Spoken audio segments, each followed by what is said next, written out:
जय साईनाथ अल्प समय अच्छी किसी कथा से कही आ बहुत लोग बहुत दूर आसते सोनपुर लोग आसते सब चलीगले बाकी लोग जी भुवनेश्वर बहुत जगह जी तेणुक जल्दी सारे समस्त घर को जी वर्षे भी है द्वितीय थर बराग परेटा घरे मुझे द्वितीय थर खाइली मो क्या घर खाऊ भी आनी जो मैंने मंदिर बनइले बाबू स्त्री बच्चे छुआ आग ताको धन्यवाद दवा जे गोटे स्थान बनइले गोटे पीठ बनइले गोटे जगह बनइले जो आमे मैंने बासिक बसिकी पूजा कर भाव भावार्पण कर भल भाव चिंतन कर जोटा कि आम सब जगह कर बातावरण सात कथा आ गोटे धार्मिक आध्यात्मिक परिवेश न थाए से परिवार को धन्यवाद देवा कथा एक प्रथम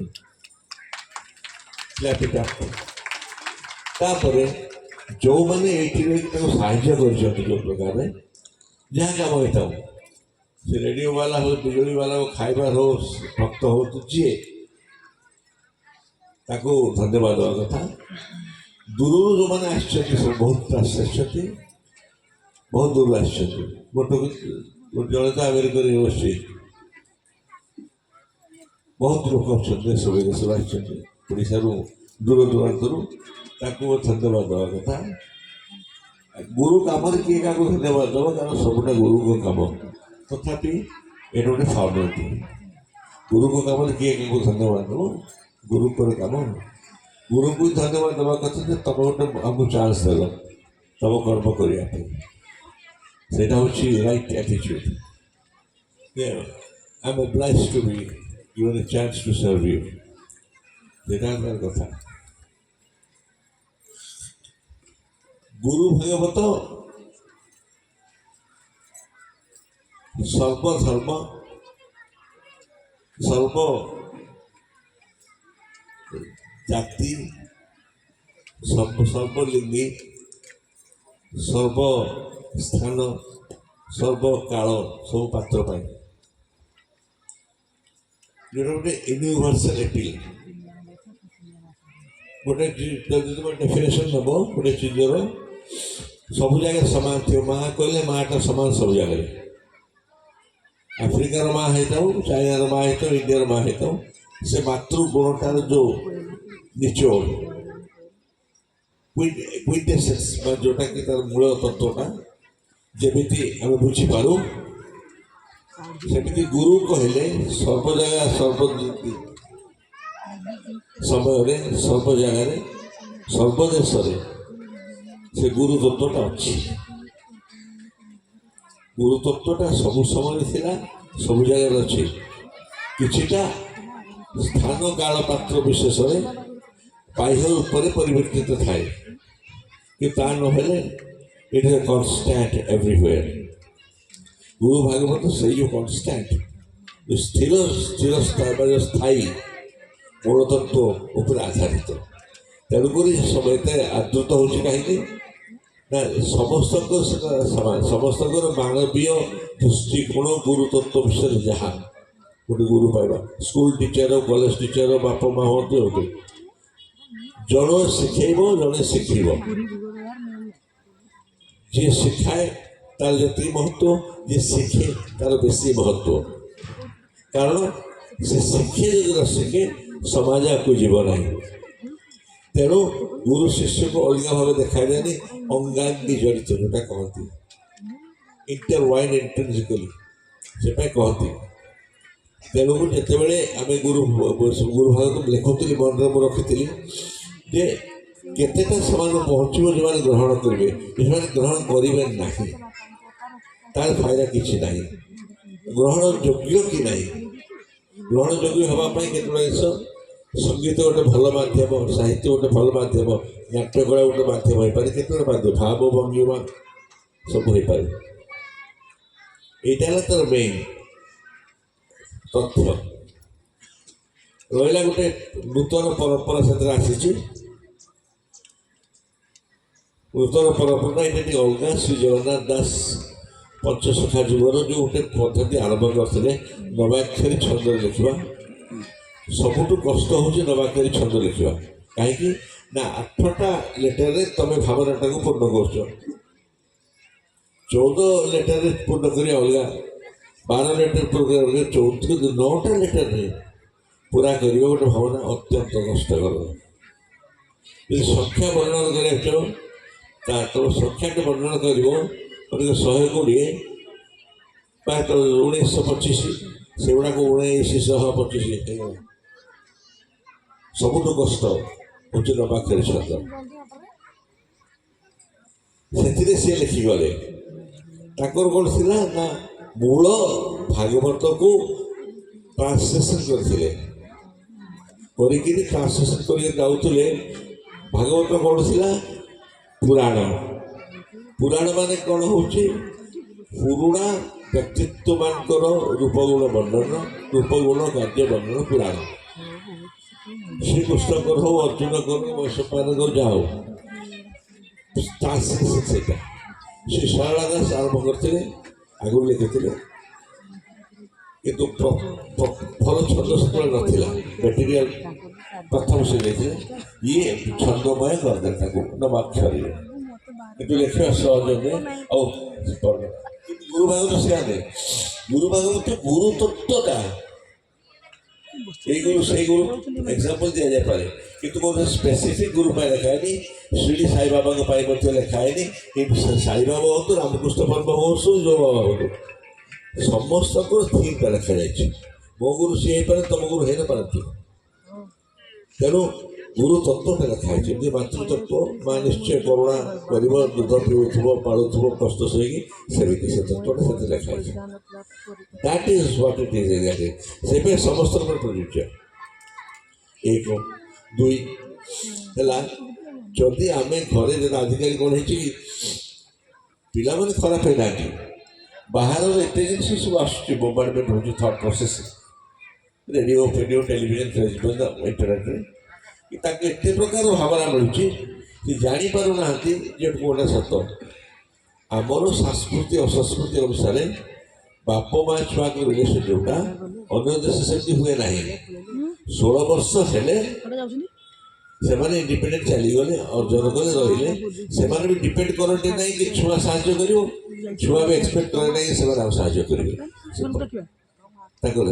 ତାଙ୍କ ସଭ୍ୟତାଟା ଗ୍ରହଣ କରିଦେଇଛି। ତାଙ୍କର ପରିସ୍ଥିତି ପାଇଁ ହୁଏତ ସେଇଟା ଆବଶ୍ୟକତା ଥିଲା। ଆମର ଯେମିତି ଏଗ୍ରିକଲଚର ଇକୋନୋମି ଥିଲା, ସ୍ଥାୟୀ ସଭ୍ୟତା, ଆମର ସବୁଟା ଡିପେଣ୍ଡ କରୁଥିଲା ନେକ୍ସଟ ଜେନେରେସନ୍ ଉପରେ।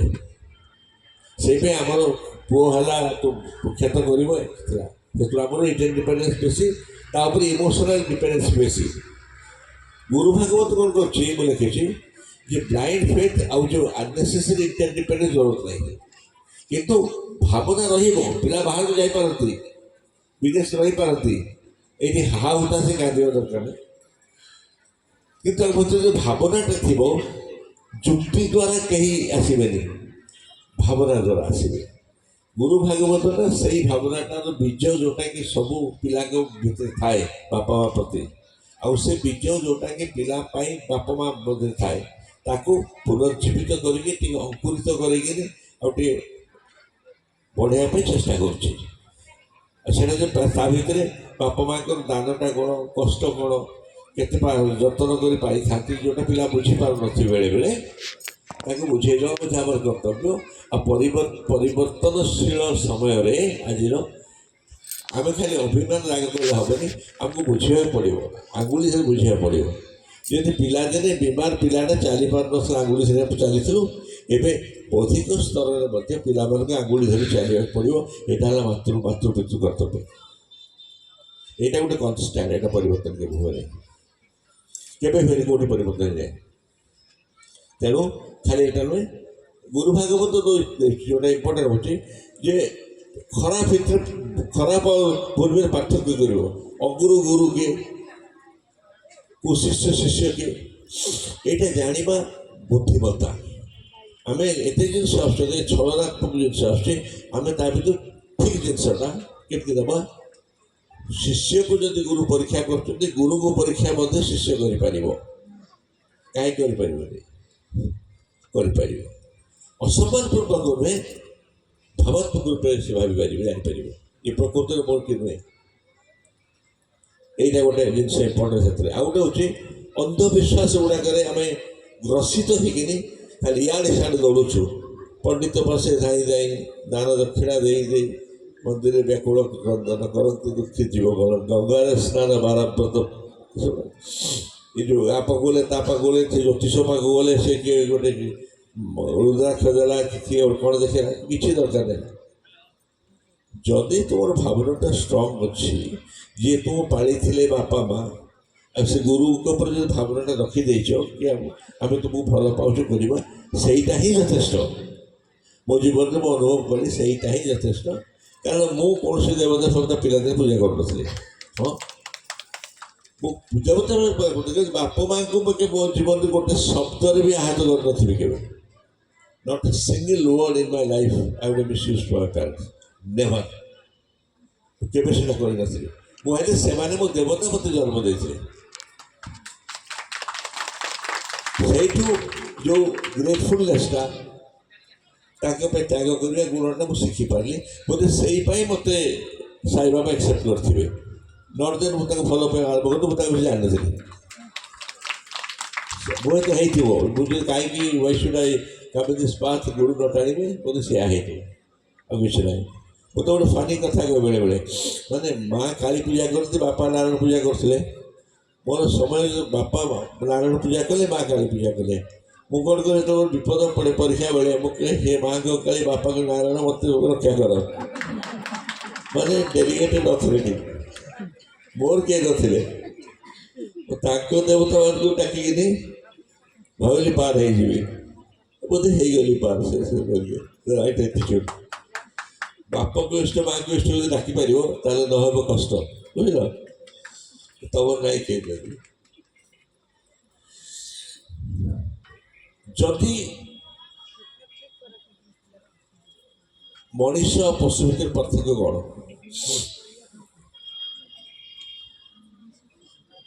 ପଶୁ ନ ଜାଣିକି ପାଶବିକତା କରେ, ମଣିଷ ଜାଣିକି ପାଶବିକତା କରେ। ପଶୁକୁ ଭୋକ ଲାଗିଲା, ଇନଷ୍ଟିଂକ୍ଟିଭ, ଟାଇଗରଟା ଖାଇବାକୁ ଯାଏ, ଖାଏ। କିନ୍ତୁ ଆଫ୍ରିକାରେ ମାସାଇ ମାରା, ମୁଁ ଯାଇଛି ଯେଉଁଠୁ ଟେଲିଭିଜନ ତୁମେ ଦେଖୁଛ, ବାଘ ବାଘ ବୁଲୁଥାନ୍ତି ମାସାଇ ମାରା ଫରେଷ୍ଟ। ବାଘ ପେଟ ଭରିଗଲେ ଆଉ ଖାଏନି ସିଂହ। ଇନଷ୍ଟିଂକ୍ଟିଭ ନ କହିଲେ ଖାଏ, ତାପରେ ମାରେନି। ସେ ଇନଷ୍ଟିଂକ୍ଟିଭରେ ପାପ କରେ, ଇନଷ୍ଟିଂକ୍ଟିଭରେ ମାରେ। ଆମେ କିନ୍ତୁ ଜାଣି ଶୁଣି ବୁଦ୍ଧି ଲଗେଇ ପାପ କରୁ। ତେଣୁ ଆମ ପାପଟା ବେଶୀ କ୍ଲିଷ୍ଟ। ଗୋଟେ ମଣିଷ ଚାହିଁଲେ ହିଟଲର ଭଳିଆ 10 ମିଲିୟନ ଲୋକ ଉଡ଼ିଗଲେ। ଗୋଟେ କଳା ପାଣ ଆସିଥିଲା, ଭାଙ୍ଗି ଦେଇ ପଳେଇଲା। ଭାବ, ମଣିଷ କେତେ ପାପ ନ କରେ, ନିଜକୁ ଯେ ଈଶ୍ୱରଙ୍କର ପ୍ରତୀକ ଭାବେ, ନିଜକୁ ବିଷ୍ଣୁ ପ୍ରତିଭା ଭାବିପାରେ, ଭାବି ସବୁକିଛି ସତ୍ୟାର, ସେଟା ବହୁତ ବଡ଼ ପାପ ବି କରିପାରେ। ଗୁରୁ ମୂର୍ତ୍ତି କ'ଣ ଶିଖାନ୍ତି? ଏଇଟା ଯେ ତମେ ଯେତେ ଶକ୍ତି ଭକ୍ତି ଥାଏ, ସେ ଯେଉଁ ଗୁରୁ କହିଲେ ସେ ରଜା ଖିଆଲ କରି ହଟି ଯାବେ ଟିକେ ଛାଇଟା ମିଳୁ, ସେଇଟା ପ୍ରାଧାନ୍ୟ ଦିଅନ୍ତି ନାହିଁ। କାରଣ ସେମାନେ ଜାଣନ୍ତି ସେ ଶକ୍ତିଟା ଆସୁଛି, ଏଟାର ଅପପ୍ରୟୋଗ ହୁଏ। ସେ ଶକ୍ତିର ଅପପ୍ରୟୋଗ, ଶକ୍ତି ଥାଇକିନି ଶକ୍ତି ଅପପ୍ରୟୋଗ କରିବା, ଶକ୍ତି ତ ନାହିଁ ତ କିଛି କରିବାକୁ କିଛି ଆସେନି। ମାନେ ଶକ୍ତି ଥାଇକିରି ଯଦି ଶକ୍ତି ଅପଭୋଗ ନ କରେ ଆଦମୀ, ସେଇଟା ମହାଜନ ହୁଏ, ସେଇଟା ଦିବ୍ୟଜନ ହୁଏ। ଯାହା ଶକ୍ତି ନାହିଁ ସେ ଘଣ୍ଟା କରିବ, କିଛି ନାହିଁ। ସେଟା ତେଣୁକରି କ'ଣ ଶିଖେଇଲେ, ଯେତେ ବଡ଼ ବଡ଼ ଚରିତ୍ର ବାବାଙ୍କ ପାଖକୁ ଯାଉଥିଲେ, ବହୁତ ବଡ଼ ବଡ଼ ଚରିତ୍ର, ବହୁତ ମ୍ୟାଜିଷ୍ଟ୍ରେଟ୍ ଯାଉଥିଲେ, ଜଜେସ୍, ବହୁତ ବଡ଼ ବଡ଼ ପାୱାରଫୁଲ୍ ଧନୀ ଲୋକ, ରିଚେଷ୍ଟ ମ୍ୟାନ୍ ବୁଟି, ତାଙ୍କୁ ସବୁ ଅର୍ଡ଼ିନାରୀ କରିଦେଲେ। ତାଙ୍କ ଭାବନାକୁ ଛାଣିକିନା କରିକି ତଳକୁ ନେଇ ଆସିଲେ ଯେ ଏମାନେ ଏ ଅହଙ୍କାର, ଏ ଗର୍ବ, ଏ ଯେଉଁ ଦୂଷିତ ମନୋବୃତ୍ତି ବାହାରି ଯଦି ଯାଇପାରିବେ ତାହେଲେ ସେବା କରିପାରିବେ। ସେବା କରିବା ପାଇଁ କେତେ ଗୁଡ଼ିଏ ଜିନିଷ ଛାଡ଼ିବାକୁ ପଡ଼େ। କେତେବେଳେ ପ୍ରଥମ ହେଉଛି ଅହଙ୍କାର, ଯାହା କରୁଥିଲ ଥିଲ ସେଇଟା ଯଦି ଚେଷ୍ଟା କରି ସେଇଟା ବି ଥିବ, ୟା ଟିକେ ମାଲ ମିଳୁଥିବ, ୟା ଟିକେ ଭକ୍ତି ଚାଲିଥିବ, ତା ଏକ୍ଜାମ୍ପଲ୍ ବି ଅଛି ସେଥିରେ। ଦୁଇପଟେ ହୁଏନି, ଏଇଟା ସହଜ ନୁହେଁ। ଏତେ ସବୁ ଧର୍ମ ଫର୍ମ ଫୁଲ ଫୁଲ ବଣ୍ଡା ଫଣ୍ଡା ନ କରିକିନି ବରଂ ଗରିବକୁ ସାହାଯ୍ୟ କରି ସେଇଟା ବେଟର ସେ ଶିଖେଇଲେ। ଗରିବ ଲୋକଟା ପାଇଁ ଯିଏ ଖାଇବା ପାଇନି, ରୋଟିଟା ହେଉଛି ଈଶ୍ୱର। ଈଶ୍ୱର ରୋଟି ତା ମୁହଁରେ ପଛରେ ବଞ୍ଚିବ। ମେଡ଼ିସିନ ପାଇଲେ ଯେ ଠିକ୍ ହବ, ଈଶ୍ୱର ହେଉଛନ୍ତି ସେ ମେଡ଼ିସିନ ମାଧ୍ୟମରେ। ଯେମିତି କି ଦ୍ରୌପଦୀଙ୍କ ପାଖରେ କୃଷ୍ଣ ଲୁଗା ହେଇ ପହଞ୍ଚିଗଲେ, ସେହିପରି ସଦ୍ଗୁରୁ ଶିଖେଇଲେ। ଗୁରୁ ତତ୍ତ୍ୱ କହୁଛି ଯେ ତମେ ସାହାଯ୍ୟ କର, ନିଜକୁ ଈଶ୍ୱର ହବନି, କିନ୍ତୁ ଈଶ୍ୱରକୁ ମିଡ଼ିୟମ ଦରକାର। ପ୍ରକଟିତ ଅପ୍ରକଟିତ ଈଶ୍ୱର, ପ୍ରକଟିତ ଈଶ୍ୱର ଅଲଗା ଅଲଗା କଥା। ତାଙ୍କର ସଂସାର ବଢ଼ିଲା, ସୃଷ୍ଟି ବଢ଼ିଲା କାହିଁକି? ସୃଷ୍ଟି ଖେଳନ୍ତି, ସୃଷ୍ଟିର ଖେଳ ମାନେ ଆମମାନେ ଜନ୍ମ ହେବାର ଖେଳଟା ଯଦି ସେ ଖେଳୁଛନ୍ତି, ତାହେଲେ ଆମମାନଙ୍କ ଭିତରୁ ତାର ସମାଧାନ ବାହାରିବ। ସେଇ ମଣିଷ ସୃଷ୍ଟି ହେଲେ ସେଇ ଖେଳଟା ଖେଳିବେ। ଆଉ ସବୁଠୁ ବଡ଼ ହେଉଛି ଯେ ନିଜର ଆତ୍ମବିଶ୍ୱାସ ବଢ଼ାଅ, ଗୁରୁ ଶକ୍ତିକୁ ଧାରଣ କରିକିନି। ହଁ, ମୋ ଗୁରୁ ଅଛି, ତେଣୁକରି ମୁଁ କେତେ ଗୁଡ଼ାକ ଏପଟ ସେପଟ ଯିବିନି, ମୁଁ କେତେ ଗୁଡ଼ାକ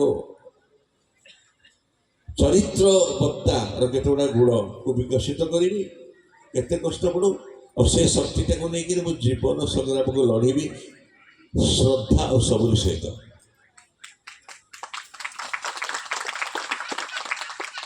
ଶ୍ରଦ୍ଧା ମାନେ ଫେଥ୍, ଭକ୍ତି।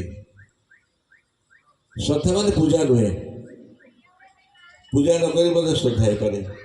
ପୂଜାର ଗୋଟେ ପ୍ରୋସେସ୍ ଶ୍ରଦ୍ଧାର ଅଭିବ୍ୟକ୍ତି ପାଇଁ। ଆଉ ସବୁରି ମାନେ ସବ୍ର କରୋ, ହିନ୍ଦୀ ଉର୍ଦ୍ଦୁ ପାଇଁ ପେସେନ୍ସ। ଆଉ ସେ ପେସେନ୍ସଟା କେମିତି ହୁଏ? ଖରାପ ସମୟରେ ସ୍ୱୟଂ ସେଟା ପରୀକ୍ଷା ହୁଏ। ଭଲ ସମୟରେ ତ ପେସେଣ୍ଟ ହେଉଥିବ ନା, ଯାହାର ଭଲ ସମୟ ଅଛି ତାର ତ ପେସେନ୍ସ ଅଛି। ଯାହାର ଭଲ ନାହିଁ ସମୟ, ତାକୁ ସେ ଅବସ୍ଥାରେ ପେସେନ୍ସ ରଖିକିରି ଗୁରୁ ତତ୍ତ୍ୱକୁ ମାନିକି ଚାଲିବାଟା ହେଉଛି ଶକ୍ତି। बाबा साइंस लेक्चर थी, चाहे दुनिया उलट पालट हो जाए फिर भी तुम डर नहीं करना। आगे आगे देखो होता है क्या, आगे आगे देखो होता है क्या। हमसे धैर्य नहीं, आम आम सागे सागे भागी गलु चालू ज्योतिष पाक कि पैसा बनवाई, चालू से लंका सुलेवाई लेबू, जो लेबू लंका सुले ठीक कथा, तार जो फल बिकुची ठेला वाला लेबू लंका ताकर 300 बसिया जिते लेबू लंका रखुची सब किसी हुए ना। अंधविश्वास गुरु शक्ति कौन करे, तुम श्री रामकृष्ण पढ़ कि लोकनाथ ब्रह्मचारी पढ़ कि रमण महर्षि पढ़, आग सी अज्ञान दूर कर दिखाँ रंग बिलीफ से हाँडी खाली कर बुद्धिर हाँडी हृदयर हाँडी। जो भावटा खराब ताको क्लियर करी, जो बुद्धिटा खराब ताको क्लियर करी। जब हाँडिया खाली हो तभी तो भराई उसमें बाकी जो दे रहा है सेटा सेटा सेटा जे खाली कर मुहर से जिते छलना करी तार जिते भी आखिर हाइड्रोलिक पावर जिते भी तार होता से किसी हुए जन सब ड्रामा हो जाए। ठीक अच्छे तेणु तुम पढ़, ये तो मो प्रॉपर्टी नुहे मुझे लिखी मुझे नमस तो छपे नी 2010 तक छपी नाम किसी किसी समय छपी जाए पड़ा इंटेंशन भी नाला दिन हठात कहीं जानी गोटे कहने इच्छा है लोरी टाइम आसला से तार बाटे अंकुरित है बहीगला तो बहीगला बढ़ीगला मुझे जान नी बड़ा हम तेणुक कर्तृत्व पण मोर ना लिखुली कर तो से भाव जो कर तार तमें माने ज्ञानटा भक्तिटा निजर के न पारे। ज्ञानटा जो सब अन्य को दब, तुम्हें ज्ञान नहीं बसता चुपचाप घर किए पचार दब, तुम अवदानटा कौन भक्ति विषय तुम भक्ति ठीक अच्छे कि तुम से दीपर दीपटा प्रज्वलन कर भक्ति मान नहीं बस चकुड़ी एकादशी ये सब गुड़ा कर आज एकादशी दिन आज कौन श्रावण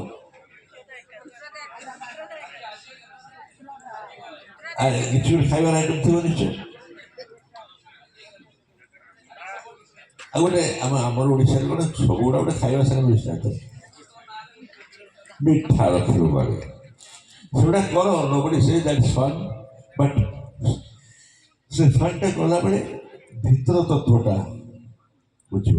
ଯଦି ଶିବଲିଙ୍ଗରେ ପାଣି ପକାଉଛ ସେଟା କ'ଣ? ଶିବଲିଙ୍ଗରେ ପାଣି କାହିଁ ପକାଉଛ? ଦୁଧ କାହିଁ ପକାଉଛ? ଏ ସୋଡ଼ା ମାରୁନ କାହିଁକି? କାହିଁକି ସେଟା ପକାଉଛ? ତୁମେ ଜାଣିନ କିନ୍ତୁ ପକାଉଛ। ସେଇଆ ଅଜ୍ଞାନତାରେ କେତେବେଳେ କଥା କିଛି ଫଳ ନଥାଏ। ମୁଁ କହୁଛି ଏଇଟା ପଢ଼ିବା ଦ୍ୱାରା କାହିଁକି କରୁଛ? ସେ ଗୁରୁ ତତ୍ତ୍ୱ କ'ଣ କରେ ସେଟା ବୁଝେଇ ଦିଏ। ତୁମେ କରୁଛ କାହିଁକି କରୁଛ? ସେ ଗୋପ୍ୟର ଗୋପ୍ୟ ବହିରେ ଲେଖା ହେଇଛି ଶିବଲିଙ୍ଗ କାହିଁ ପୂଜା କରନ୍ତି, ହ୍ୱାଟ୍ ଇଜ୍ ସାଇନ୍ସ ବିହାଇଣ୍ଡ ଇଟ୍। ଆମ ଧର୍ମରେ ଗୋଟେ ଜିନିଷ ଧର୍ମ ନାଁରେ ସେମାନେ କଭର କରିଦେଲେ, ସାଇନ୍ସଟାକୁ ଧର୍ମ ନାଁରେ କଭର କରିଦେଲେ। ସେତେବେଳେ କେତେବେଳେ ଜ୍ଞାନ ନ ଦେବା ପାଇଁ ଗୋଟେ ପ୍ରକାର ଭାଷା ଆଉ ଗୋଟେ ପ୍ରକାର ଶବ୍ଦ ତାକୁ ଏମିତି ଲେଖିଦେଲେ ତମେ ଜାଣିପାରିବ ଏଇଟା କ'ଣ। ଏଇଟା ସ୍ମୃତି ଆଉ ଶ୍ରୁତି ଶୁଣିବ ଆଉ ମେମୋରି ରଖିବ ବହୁତ ହିଡେନ୍ ରଖୁଥିଲେ ସେ ସାହେବ ଅନେକଟା।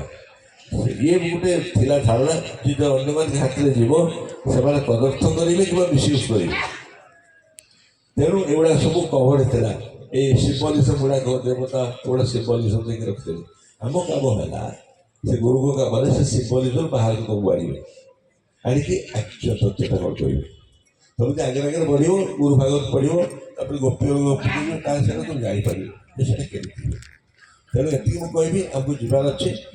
ଭଲ ଖାଇବା ହେଇଥିଲା ଆପଣଙ୍କ ପଏଣ୍ଟ, ଲୋକମାନେ ଖୁସି ଅଛନ୍ତି, ଯେଉଁମାନେ ଭିତର ଲୋକ ବାହାର ଲୋକମାନେ ଖୁସି ଅଛନ୍ତି। ଆଉ ତୁମର ବଡ଼ ସୁନ୍ଦର ସଜା ହେଇଛି, ଆଉ ସମସ୍ତେ ଖୁସିରେ ମେମୋରିଟା ନେଇକି ଯିବେ। ପ୍ରତିବର୍ଷ ମୁଁ ଏ ବାଟେ ପାସ୍ କରିବି ଭାବୁଛି। ମୋତେ ମାନେ ଗାଉଥାଏ 100 ଲାଇନ୍ ବାରିପଦା ଫ୍ରିକ୍ୱେଣ୍ଟ ଯିବା ଦରକାର ନାହିଁ, ତମର କାମ ବହୁତ ହେଇଗଲା। କରଞ୍ଜିଆ ମୁଁ ଜାଣିନି କେମିତି ଯାଏ କେନ୍ଦୁର ଏଇଠୁ ସେ ବିହାର ବାରେ ଚାଲିଗଲେ ଆଜି ଆସିଲେ ଚକ୍ରଧରପୁର। ଚକ୍ରଧରପୁର ସେ ଆସିଲେ, ଏଇଠୁ ଆସିଲେ କେତେ କେତେ ଦୂର ସୋନପୁର ଆସିଲେ। ଏଇ ଯେଉଁ ଲୋକମାନେ ଆସୁଛନ୍ତି ଯାଉଛନ୍ତି ସେଟା ଭାବ ସମ୍ବନ୍ଧ ହେଇଛି। ईश्वर भाव से मिलता है, भाव से नहीं। भाव से मिलेंगे, भाव से नहीं। तेणु ମୁଁ ଶେଷରେ ପୁଣି ସମସ୍ତ ଯେଉଁମାନେ ଆସିଛନ୍ତି ତାଙ୍କ ତରଫରୁ ଭାଇ ତୁମକୁ ଧନ୍ୟବାଦ ଦେଉଛି। ତ ଭଲ ଆୟୋଜନ କରିଛ। ଆମେ ଅନ୍ୟମାନେ ବି ଏମିତି କରିବେ। ଏଇଟା ଗୋଟେ ମନେ କରୁଛ ଗୋଟେ model, one of the models. এই ମଡେଲଟା ଫଲୋ କଲେ କେତେବେଳେ ଜିନିଷ ଅନ୍ୟମାନେ ବି ରେପ୍ଲିକେଟ୍ ଜାଣିପାରିବେ। ଇଏ ପଛକେ ଗୋଟେ ଗୀତ ଗାଇ ସେ ଟୋକା ଟୋକା ଭଲ କରି ନାଚିଲେ, ମୋତେ ଭଲ ଲାଗିଲା। ମୁଁ ଶୁଣିଥିଲି। ଆହୁରି ସେ ଆର୍ଟିଷ୍ଟ ମାନେ ଆସିକି କରୁଥିଲେ, ଏଠିକା ଲୋକ ସ୍ଥାନୀୟ ଆର୍ଟିଷ୍ଟ ମାନେ, ସେଟା ମୋତେ ଭଲ ଲାଗିଲା। ମୁଁ କହିଲି ସେଟା ଗାଡ଼ି ମୋତେ ଦେବ, ତାର ମ୍ୟୁଜିକ୍ ଟ୍ରାକ୍ଟା ମୋ ଏଟା ସେ ଦୁଇଟାକୁ ମୋତେ ଦେବ। ଆଉ ଆହୁରି ଓଡ଼ିଶୀ ଅଛି, କିନ୍ତୁ କେତେ ଜଣଙ୍କ ମୁଁ ଦେଖିଲି ସେ ଆସିଛନ୍ତି। ମାନେ କେତେ ଜଣ ଅଛନ୍ତି ଦେଖ, ଭଗବାନ ପାଖରେ ଗୁରୁମାନେ କାନ୍ଦିବନି ଖାଲି, କେତେଟା ତାଙ୍କର ଗୋଟେ କାନ୍ଦିବାଟା ହେଲେ ମେନ୍ କାମ, ଆଉ କିଛି ନାହିଁ। ଭାବ ତ ତାଙ୍କର ଯେଉଁ ମୂଳାଟା ଭାଙ୍ଗି ଯାଇଥିଲେ ସେ କାନ୍ଦିବେ, କିନ୍ତୁ ସିଏ ନୁହେଁ, କାନ୍ଦୁଥିବ ଯେତେ ପାରୁଥିବ ବାନ୍ଧୁଥିବ, ବୁଝିଲ। ସେ କାନ୍ଦି କାନ୍ଦି ଗୁରୁଠୁ ସବୁ ବାନ୍ଧିକି ନେଇଯାଆନ୍ତି। କାନ୍ଦୁଥିବ ଯେତେ ପାରୁଥିବ ବାନ୍ଧୁଥିବ। ଜୟ ଶ୍ରୀ ଜଗନ୍ନାଥ, ଜୟ ଶ୍ରୀ ସାଇ।